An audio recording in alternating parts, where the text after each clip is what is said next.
சிலர் படிக்க புத்தகங்கள் இல்லை என்று கேள்விப்பட்டோம். அவர்கள் படிப்பதற்கு தனியாக ஒரு இடம் அமைத்து கொடுக்கப்பட்டு அவர்களுக்கு தேவையான கல்விக்கான அனைத்து புத்தகங்களும் வாங்கி கொடுக்கப்படும் என்பதையும் இந்த இடத்தில் தெரிவித்துக் கொள்கிறோம். நமது ஊரில் உள்ள பொதுமக்களுக்கு மொபைல் யூஸ் பண்ண முடியாத மாதிரி டவரே கிடைக்க மாட்டேங்குது. டவர் அப்படின்னு சொல்லி கிளை செயலாளர் அஜித் அவர்கள் சொன்னாங்க. தளபதி விஜய் அவர்களின் ஆட்சி அமைந்தவுடன் அனைத்து போன் சிக்னலும் நாங்கள் கிடைக்கிறோம்.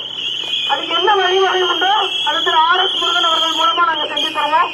அப்புறம் இந்த மங்கம்மாள் சாலை பிரச்சனை, நம்ம ஊர் பிரச்சனை, அதுவும் திரு RS முருகன் அவர்கள் வந்தவுடன் தீர்க்கப்படும். அடிப்படை கோரிக்கைகள் அத்தனையும் தலைமையில் எடுத்து வைக்கப்பட்டு நான்காங்குளம் ஊர் பொதுமக்களுக்கு என்னவெல்லாம் அடிப்படை கோரிக்கைகள் அத்தனையும் செஞ்சு கொடுப்பாங்க.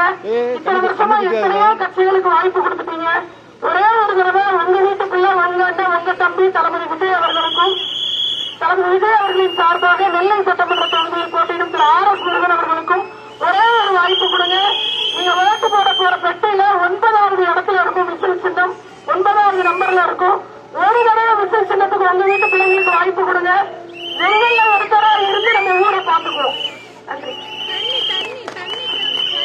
தண்ணீர் குடிநீர் பிரச்சனை இருக்கு அப்படின்னு சகோதரி சொல்றாங்க. உங்க ஊருக்கு மட்டும் கிடையாது, திருநெல்வேலி சட்டமன்ற தொகுதி எல்லா ஊர்லயுமே 24 மணி நேரமும் தங்கு தடை இல்லாத குடிநீர் வருவதற்கு ஏற்பாடு செய்யப்படும்.